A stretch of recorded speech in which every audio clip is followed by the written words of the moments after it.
Hi ವೀಕ್ಷಕರೇ, ಎಲ್ಲರಿಗೂ ನಮಸ್ಕಾರ. ನೋಡಿ, ಈ ಬಾರಿ ಯುಗಾದಿ ಹಬ್ಬದ ಪ್ರಯುಕ್ತವಾಗಿ ಗೃಹಲಕ್ಷ್ಮಿ ಯೋಜನೆಯ ಪ್ರತಿಯೊಂದು ಫಲಾನುಭವಿಗಳಿಗೆ ಒಂದು ಏನು ಸರ್ಕಾರದ ಭರ್ಜರಿ ಗುಡ್ ನ್ಯೂಸ್ ಕೊಟ್ಟಿದ್ದು, ನಿಮ್ಮ ಬ್ಯಾಂಕ್ ಖಾತೆಗೆ ಬಾಕಿ ಇರುವ 8,000 ಗೃಹಲಕ್ಷ್ಮಿ ಹಣನ ಸರ್ಕಾರ ಜಮಾ ಮಾಡ್ತಾ ಇದೆ. ಹೌದು ವೀಕ್ಷಕರೇ, ಮೊದಲು ನಿಮ್ಮ ಬ್ಯಾಂಕ್ ಖಾತೆಗೆ ಏನಿದೆ 4,000 ಹಣ ಬರುತ್ತೆ. ಮಾರ್ಚ್ 13 ಶುಕ್ರವಾರದ ಕರ್ನಾಟಕದ 27 ಜಿಲ್ಲೆಗಳಿಗೆ 4,000 ಹಣ ಜಮಾ ಆಗಿ ಆ ಒಂದು ಹಣ ಬಂದ ನಂತರ ನಿಮ್ಮ ಬ್ಯಾಂಕ್ ಖಾತೆಗೆ 4,000 ಹಣ ಬರುತ್ತೆ. ಆದರೆ ಒಟ್ಟು 8,000 ಗೃಹಲಕ್ಷ್ಮಿ ಹಣನ ಸರ್ಕಾರ ಈ ಬಾರಿ ಯುಗಾದಿ ಹಬ್ಬದ ಪ್ರಯುಕ್ತವಾಗಿ ನಿಮ್ಮ ಬ್ಯಾಂಕ್ ಖಾತೆಗೆ ಜಮಾ ಮಾಡ್ತಾ ಇದೆ.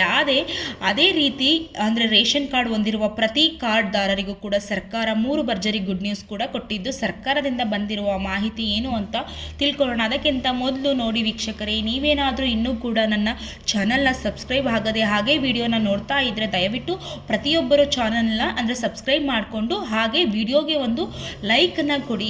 ಹೌದು ವೀಕ್ಷಕರೇ, ಸರ್ಕಾರ ಕೊನೆಗೂ ಗೃಹಲಕ್ಷ್ಮಿ ಯೋಜನೆಯ ಪ್ರತಿ ಫಲಾನುಭವಿಗಳ ಬ್ಯಾಂಕ್ ಖಾತೆಗೆ ಯುಗಾದಿ ಹಬ್ಬದ ಪ್ರಯುಕ್ತವಾಗಿ ಒಟ್ಟು 8,000 ಹಣನ ನಿಮ್ಮ ಬ್ಯಾಂಕ್ ಖಾತೆಗೆ ಜಮಾ ಮಾಡ್ತಾ ಇದೆ. ನಿಮ್ಮ ಬ್ಯಾಂಕ್ ಖಾತೆಗೆ 8,000 ಬರೋ ಅಂಥದ್ದು ಸತ್ಯ. ಯಾಕಂದರೆ ಮೊದಲು ನಿಮ್ಮ ಬ್ಯಾಂಕ್ ಖಾತೆಗೆ 26 ಮತ್ತು 27ನೇ ಕಂತಿನ ಹಣನ ಸರ್ಕಾರ ಜಮಾ ಮಾಡುತ್ತೆ. ಆದರೆ 4,000 ಹಣನ ಜಮಾ ಮಾಡುತ್ತೆ. ಆ 4,000 ಹಣ ಬಂದ ನಂತರ ನಿಮ್ಮ ಬ್ಯಾಂಕ್ ಖಾತೆಗೆ 28 ಮತ್ತು 29ನೇ ಕಂತಿನ ಹಣನ ಸರ್ಕಾರ ಜಮಾ ಮಾಡುತ್ತೆ. ಒಟ್ಟು 4 ತಿಂಗಳ ಗೃಹಲಕ್ಷ್ಮಿ ಯೋಜನೆಯ 8,000 ಹಣನ ಫಲಾನುಭವಿಗಳ ಬ್ಯಾಂಕ್ ಖಾತೆಗೆ ನಿಮಗೆ ಮಾರ್ಚ್ 13 ಶುಕ್ರವಾರದಿಂದ ಕರ್ನಾಟಕದ 27 ಜಿಲ್ಲೆಗಳಿಗೆ ಸರ್ಕಾರ ಜಮಾ ಮಾಡ್ತಾ ಇದೆ. ಈಗಾಗಲೇ ಸಾಕಷ್ಟು ಜಿಲ್ಲೆಯ ಫಲಾನುಭವಿಗಳು ಈ ಒಂದು ಹಣನ ಪಡ್ಕೊಂಡಿದ್ದು ಬಾಗಲಕೋಟೆ, ಬೆಳಗಾವಿ ಹಾಗೂ ವಿಜಯಪುರ, ಧಾರವಾಡ, ಗದಗ, ಹಾವೇರಿ, ಉತ್ತರ ಕನ್ನಡ ಈ ಜಿಲ್ಲೆಗಳಿಗೆ ಈಗಾಗಲೇ ಗೃಹಲಕ್ಷ್ಮಿ ಯೋಜನೆಯ 4,000 ಹಣ ಬಂದಿದೆ. ಬೆಂಗಳೂರು ಮಹಾನಗರ ಬೆಂಗಳೂರು ಗ್ರಾಮಾಂತರ, ರಾಮನಗರ, ಚಿಕ್ಕಬಳ್ಳಾಪುರ, ಚಿತ್ರದುರ್ಗ, ಶಿವಮೊಗ್ಗ, ಬಳ್ಳಾರಿ, ಬೀದರ್, ಕಲಬುರಗಿ ಈ ಜಿಲ್ಲೆಗಳಿಗೆ ಈಗಾಗಲೇ 2 ತಿಂಗಳ 4,000 ಹಣ ಜಮಾ ಆಗಿದೆ. ಮತ್ತು ಚಾಮರಾಜನಗರ, ಚಿಕ್ಕಮಗಳೂರು, ದಕ್ಷಿಣ ಕನ್ನಡ, ಹಾಸನ, ಕೊಡಗು, ಮಂಡ್ಯ, ಮೈಸೂರು, ಉಡುಪಿ, ಯಾದಗಿರಿ, ರಾಯಚೂರು ಮತ್ತು ವಿಜಯನಗರ ಈ ಜಿಲ್ಲೆಗಳಿಗೂ ಕೂಡ ಗೃಹಲಕ್ಷ್ಮಿ ಯೋಜನೆಯ 4,000 ಹಣ ಜಮಾ ಆಗಲಿದ್ದು, ಮೊದಲು 4,000 ಹಣ ಬರುತ್ತೆ, ನಂತರ ಉಳಿದಿರುವ 4,000 ಹಣ ಕೂಡ ಬರುತ್ತೆ. ಒಟ್ಟು ಗೃಹಲಕ್ಷ್ಮಿ ಯೋಜನೆಯ ಹಣ 8,000 ಹಣ ಯುಗಾದಿ ಹಬ್ಬದ ಪ್ರಯುಕ್ತ ನಿಮ್ಮ ಬ್ಯಾಂಕ್ ಖಾತೆಗೆ ಬರ್ತಾ ಇದೆ. ಆದರೆ ಈ ಬಾರಿ ಸುಮಾರು 2,50,00,000ಕ್ಕಿಂತ ಅಧಿಕ ಫಲಾನುಭವಿಗಳಿಗೆ ಸರ್ಕಾರ ಗೃಹಲಕ್ಷ್ಮಿ ಹಣನ ಕ್ಯಾನ್ಸಲ್ ಮಾಡಿದ್ದು. ಇಲ್ಲಿ ಯಾಕೆ ಎಂಬುದು ಲಕ್ಷಕ್ಕಿಂತ ಜಾಸ್ತಿ ಫಲಾನುಭವಿಗಳಿಗೆ ಹಣ ಬರ್ತಾ ಇಲ್ಲ. ಅದು ಸುಮಾರು ಒಂದು ಫಲಾನುಭವಿಗಳು ಕಳೆದ 3 ತಿಂಗಳಿಂದ ಮರಣ ಹೊಂದಿದ್ದಾರೆ. ಆದರೆ 3 ತಿಂಗಳಿಂದ ಮರಣ ಹೊಂದಿರುವ ಸಾಕಷ್ಟು ಮಹಿಳೆಯರ ಬ್ಯಾಂಕ್ ಖಾತೆಗೂ ಕೂಡ ಸರ್ಕಾರ ಗೃಹಲಕ್ಷ್ಮಿ ಯೋಜನೆಯ ಹಣವನ್ನು ಜಮಾ ಮಾಡ್ತಾ ಇರೋದು ಸರ್ಕಾರಕ್ಕೆ ತಿಳಿದು ಬಂದಿದ್ದು, ಈ ಫಲಾನುಭವಿಗಳು ಗೃಹಲಕ್ಷ್ಮಿ ಹಣವನ್ನು ಪಡೆತಾ ಇರೋದನ್ನು ಸರ್ಕಾರ ಇದೀಗ ಕ್ಯಾನ್ಸಲ್ ಮಾಡಬೇಕೆಂದು ನಿರ್ಧಾರವನ್ನು ಮಾಡಿದೆ. ಒಂದು ವೇಳೆ ನೀವು ಮರಣ ಹೊಂದಿರುವ ಫಲಾನುಭವಿಗಳ ಮನೆಯ ಸದಸ್ಯರಾಗಿದ್ದು ಆ ಒಂದು ಹಣವನ್ನು ನೀವು ಯೂಸ್ ಮಾಡ್ತಾ ಇದ್ರೆ ಸರ್ಕಾರ ನಿಮ್ಮ ರೇಷನ್ ಕಾರ್ಡ್ ಕೂಡ ಕ್ಯಾನ್ಸಲ್ ಮಾಡುತ್ತೆ. ಯಾಕಂದ್ರೆ ಮನೆಯ ಯಜಮಾನಿಗೆ ಪ್ರತಿ ತಿಂಗಳು 2,000 ಹಣ ಬರಬೇಕಾಗಿತ್ತು. ಆದರೆ ಸಾಕಷ್ಟು ಮನೆಯ ಯಜಮಾನಿಯರು ಮರಣ ಹೊಂದಿದ್ದಾರೆ. ಆದರೆ ಅವರಿಗೆ ವಯಸ್ಸಾಗಿರಬಹುದು ಅಥವಾ ಯಾವುದೇ ರೀತಿಯ ಇತರ ಒಂದು ಕಾರಣದಿಂದ ಮರಣ ಹೊಂದಿರಬಹುದು. ಇಂತಹ ಫಲಾನುಭವಿಗಳ ಬ್ಯಾಂಕ್ ಖಾತೆಗೆ ಬಂದಿರುವ ಗೃಹಲಕ್ಷ್ಮಿ ಯೋಜನೆ 2,000 ಹಣನ ಸರ್ಕಾರ ಇನ್ನು ಮುಂದೆ ಜಮೆ ಮಾಡೋದಿಲ್ಲ ಮತ್ತು ಅವರ ಬ್ಯಾಂಕ್ ಖಾತೆಯಲ್ಲಿ ಇರುವ ಹಣನ ಕೂಡ ಸರ್ಕಾರ ವಾಪಸ್ ಪಡೆಯುತ್ತೆ. ಇದೇ ಕಾರಣಕ್ಕೆ ನೀವು ಇನ್ನು ಮುಂದೆ ಪ್ರತಿ ವರ್ಷವೂ ಕೂಡ ಗೃಹಲಕ್ಷ್ಮಿ ಯೋಜನೆ ಅರ್ಜಿನ ಹಾಕಬೇಕಾದ್ರೆ ರಿನ್ಯೂವಲ್ ಕೂಡ ಮಾಡಬೇಕಾಗುತ್ತೆ. ಹಾಗಾದರೆ ಮಾತ್ರ ಗೃಹಲಕ್ಷ್ಮಿ ಹಣ ನಿಮ್ಮ ಬ್ಯಾಂಕ್ ಖಾತೆಗೆ ಬರುತ್ತೆ. ಅದೇ ರೀತಿ ಈ ಒಂದು ಅರ್ಜಿನ ಹಾಕಬೇಕಾದ್ರೆ ನೀವು ನಿಮ್ಮ ಒಂದು ಲೈಫ್ ಸರ್ಟಿಫಿಕೇಟ್ ಕೊಟ್ಟ ಅರ್ಜಿನ ಹಾಕಬೇಕಾಗುತ್ತೆ ಮತ್ತು ಪ್ರತಿ ಮನೆಯ ಸದಸ್ಯರ ಒಂದು ಬ್ಯಾಂಕ್ ಖಾತೆಗೆ ಹಣ ಬಂದಿದೆಯಲ್ವಾ ಅಂತ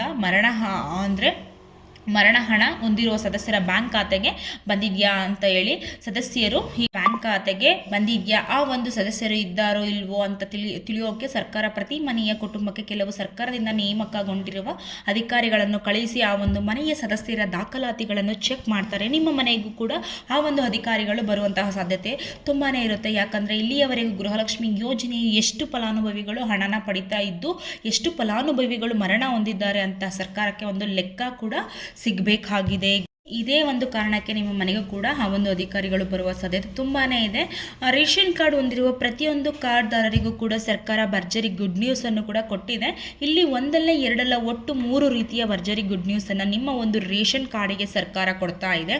ಇನ್ನು ಮುಂದೆ ನಿಮ್ಮ ಒಂದು ಕಾರ್ಡಿಗೆ ಸರ್ಕಾರ ಉಚಿತ ಅಕ್ಕಿನ ಕ್ಯಾನ್ಸಲ್ ಮಾಡ್ತಾ ಇದೆ. ಅಂದರೆ ಅನ್ನಭಾಗ್ಯ ಯೋಜನೆಯ ನಿಮ್ಮ ಕಾರ್ಡಿಗೆ ಸಿಗ್ತಾ ಇಲ್ಲ. ಹಾಗಾದರೆ ನೀವು ಕೇಳಬಹುದು, ಅಕ್ಕಿ ಕ್ಯಾನ್ಸಲ್ ಆದರೆ ಇದೆಂತಹ ಗುಡ್ ನ್ಯೂಸ್ ಅಂತ ನೋಡಿ ನೀವು ವೀಕ್ಷಕರೇ ನನ್ನ ಕೇಳ್ಬೋದು. ಇಲ್ಲಿ ರಾಜ್ಯ ಸರ್ಕಾರದಿಂದ ಬರ್ತಾ ಇದ್ದಂತಹ ಒಂದು ಉಚಿತ ಅಕ್ಕಿನ ರಾಜ್ಯ ಸರ್ಕಾರ ಕ್ಯಾನ್ಸಲ್ ಮಾಡಿದೆ. ಆದರೆ ನಿಮ್ಮ ಒಂದು ರೇಷನ್ ಕಾರ್ಡ್ಗೆ ರಾಜ್ಯ ಸರ್ಕಾರ 5 ರೀತಿಯ ಆಹಾರ ಪದಾರ್ಥಗಳನ್ನು ಇಂದಿರಾ ಕಿಟ್ನ ಮೂಲಕ ಕೊಡ್ತಾ ಇದೆ. ಈ ಒಂದು ಕಿಟ್ಟಲ್ಲಿ ಅಕ್ಕಿ ಇರೋದಿಲ್ಲ. ಯಾಕಂದರೆ ಕೇಂದ್ರ ಸರ್ಕಾರ ಇನ್ನು ಮುಂದೆ ಪ್ರತಿ ತಿಂಗಳು ಪ್ರತಿ ಫಲಾನುಭವಿಗಳಿಗೆ ಉಚಿತ ಅಕ್ಕಿನ ಕೊಡುತ್ತೆ ಮತ್ತು ರಾಜ್ಯ ಸರ್ಕಾರ ಪ್ರತಿ ಕಾರ್ಡ್ದಾರರಿಗೂ ಕೂಡ 5 ರೀತಿಯ ಆಹಾರ ಪದಾರ್ಥಗಳನ್ನು ಇರುವಂತಹ ಒಂದು ಅಡಿಗೆ ಕಿಟ್ನ ಕೂಡ ಕೊಡುತ್ತೆ. ಈ ಸೌಲಭ್ಯಗಳು ಇದೇ ಮಾರ್ಚ್ ತಿಂಗಳಿಂದ ಅಂದರೆ ಯುಗಾದಿ ಹಬ್ಬದ ನಂತರ ಪ್ರತಿ ಕಡ್ಡಾಯ ಅಂದರೆ ನೆಕ್ಸ್ಟ್ ನಿಮಗೆ ಕೂಡ ಸಿಗ್ತಾ ಇರುವಂಥದ್ದು. ಆದಷ್ಟು ಬೇಗ ನಿಮ್ಮ ಒಂದು ಕಾರ್ಡಿಗೂ ಕೂಡ ಸರ್ಕಾರ ಅಂದರೆ ಈ ಅಡುಗೆ ಎಣ್ಣೆ ಆಗಿರ್ಬೋದು, ತೊಗರಿಬೇಳೆ ಆಗಿರ್ಬೋದು, ಸಕ್ಕರೆ, ಉಪ್ಪು, ರಾಗಿ, ಗೋಧಿ ಹಾಗೂ ಹೆಸರು ಕಾಳು ಹಾಗೂ ಇತರ ರೀತಿಯ ಆಹಾರ ಪದಾರ್ಥಗಳನ್ನು ಕೂಡ ಇನ್ನು ಮುಂದೆ ಪ್ರತಿ ತಿಂಗಳು ನೀವು ಪಡ್ಕೋಬಹುದು. ಅದೇ ರೀತಿ ನೋಡಿ ವೀಕ್ಷಕರೇ, ಪ್ರತಿ ತಿಂಗಳು ನೀವು ನಿಮ್ಮ ಒಂದು ಬೆರಳನ್ನು ಬಯೋಮೆಟ್ರಿಕ್ಗೆ ಇಟ್ಟು ಉಚಿತವಾಗಿ ಸಿಗುವಂತಹ ಅನ್ನಭಾಗ್ಯ ಯೋಜನೆಯ ಅಕ್ಕಿನ ಪಡಿತಾ ಇದ್ದೀರಾ. ಇದೀಗ ನೀವು ಆ ಒಂದು ಅಂದರೆ ಬಯೋಮೆಟ್ರಿಕ್ ಮೆಷಿನ್ಗೆ ನೀವು ಬೆರಳನ್ನು ಇಡುವಂತಹ ಅವಶ್ಯಕತೆ ಇಲ್ಲ. ಯಾಕಂದರೆ ಸಾಕಷ್ಟು ವಯಸ್ಸಾದ ಫಲಾನುಭವಿಗಳು ಆ ಒಂದು ಮಿಷಿನ್ ಮೇಲೆ ಬೆರಳನ್ನು ಇಟ್ಟಾಗ ಅವರ ಒಂದು ಬೆರಳಿನ ಆ ಒಂದು ಮಿಷಿನ್ಗೆ ತಗೋತಾ ಇರಲಿಲ್ಲ. ಆದರೆ ಈ ಒಂದು ಕಾರಣಕ್ಕೆ ಇದೀಗ ಸರ್ಕಾರ ನಿಮ್ಮ ಒಂದು ಬೆರಳು ಕೂಡ ವರ್ಕ್ ಆಗಿಲ್ಲ ಆದರೂ ಕೂಡ ನಿಮ್ಮ ಒಂದು ರೇಷನ್ ಕಾರ್ಡಿಗೆ ಉಚಿತ ಅಕ್ಕಿನ ಕೊಡ್ತಾರೆ. ಹೇಗೆ ಅಂದರೆ ಆ ಒಂದು ಅನ್ನಭಾಗ್ಯ ಯೋಜನೆಯ ಅಕ್ಕಿ ಕೊಡುವಂತಹ ಅಧಿಕಾರಿಗಳು ಏನಿರ್ತಾರೆ, ಆ ಒಂದು ಅಧಿಕಾರಿಗಳು ಒಂದು ಪುಸ್ತಕದಲ್ಲಿ ನಿಮ್ಮ ಒಂದು ದಾಖಲೆಗಳನ್ನು ಎಂಟರ್ ಮಾಡಿ ನಿಮ್ಮ ಒಂದು ರೇಷನ್ ಕಾರ್ಡಿಗೆ ಸಿಗುವಂತಹ ಉಚಿತ ಅಕ್ಕಿಯನ್ನು ಕೊಡಬೇಕು ಅಂತ ಸರ್ಕಾರ ಆದೇಶನ ಕೂಡ ಕೊಟ್ಟಿದ್ದು. ಈ ನಿಮ್ಮ ಒಂದು ಕಾರ್ಡಿಗೆ ಕೆಲವೇ ದಿನಗಳಲ್ಲಿ ಒಂದು ವೇಳೆ ಯಾರೆಲ್ಲ ಫಲಾನುಭವಿಗಳು ನಮ್ಮ ಒಂದು ಅಂದರೆ ಕಾರ್ಡಿಗೆ ನಾವು ಬೆರಳನ್ನು ಹಾಕಿದರೆ ಬೆರಳನ್ನು ತಗೋತಾ ಇಲ್ಲ ಅಂತ ಹೇಳ್ತಾ ಇದ್ದೀರಲ್ವಾ, ಅಂಥ ಫಲಾನುಭವಿಗಳಿಗೆ ಇದೇ ಮಾರ್ಚ್ ತಿಂಗಳ ಅಂದರೆ ನಿಮಗೆ ಬೆರಳೆಲ್ಲ ಅಂದರೂ ಕೂಡ ನಿಮಗೆ ಅಕ್ಕಿ ಅಂದರೆ ಏನಿದೆ ಕಿಟ್ಟನ್ನು ಅದನ್ನು ನಿಮಗೆ ಪ್ರೊವೈಡ್ ಮಾಡಬೇಕು ಅಂತ ಹೇಳಿ ಕೂಡ ಅವರು ನಿಮ್ಮ ಒಂದು ಇದಕ್ಕೆ ಹೇಳ್ತಾ ಇರುವಂಥದ್ದು.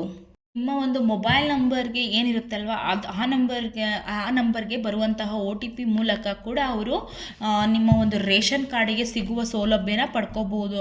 ಒಂದು ವೇಳೆ ಕಾರ್ಡ್ ಮೊಬೈಲ್ ನಂಬರ್ಗೆ ಲಿಂಕ್ ಆಗಿಲ್ಲ ಅಂದರೆ OTP ಮೂಲಕ ಕೂಡ ನೀವು ತೊಗೊಬೋದು, ನಿಮ್ಮ ಒಂದು ರೇಷನ್ ಕಾರ್ಡಿಗೆ ಸಿಗುವ ಸೌಲಭ್ಯ ಪಡ್ಕೋಬಹುದು. ಅದೇ ರೀತಿ ಈ ಬಾರಿ ಸರ್ಕಾರ ಉಚಿತವಾಗಿ ಒಂದು ಆಹಾರ ಕಿಟ್ ಏನಿದೆ ಅಂದರೆ ಇಂದಿರಾ ಕಿಟ್ ಕೊಡ್ತಾ ಇದೆ. ಆ ಒಂದು ಕಿಟ್ಟಲ್ಲಿ QR ಕೋಡನ್ನು ಕೂಡ ಅಳವಡಿಸ್ತಾ ಇದೆ. ಒಂದು QR ಕೋಡ್ನ ಸ್ಕ್ಯಾನ್ ಮಾಡಿ ನೀವು ನಿಮ್ಮ ಒಂದು ಕಿಟ್ಟನ್ನು ಕೂಡ ಪಡೆದುಕೊಳ್ಳಬಹುದು. ಒಂದು ವೇಳೆ ನೀವು ಆ ಒಂದು ಕಿಟ್ಟನ್ನು ಹಣದ ಅವಶ್ಯಕತೆ ಬೇರೆ ಫಲಾನುಭವಿಗಳಿಗೆ ಮಾರಿದರೆ ಸರ್ಕಾರ ತಿಳಿದು ಬಂದರೆ ನಿಮ್ಮ ಒಂದು ಕಾರ್ಡ್ನ ಕೂಡ ಸರ್ಕಾರ ಕ್ಯಾನ್ಸಲ್ ಮಾಡುತ್ತೆ ಮತ್ತು ಸರ್ಕಾರದಿಂದ ಯಾವುದೇ ರೀತಿಯ ಸೌಲಭ್ಯಗಳು ಕೂಡ ನಿಮ್ಮ ಒಂದು ಕಾರ್ಡಿಗೆ ಸಿಗುವುದಿಲ್ಲ.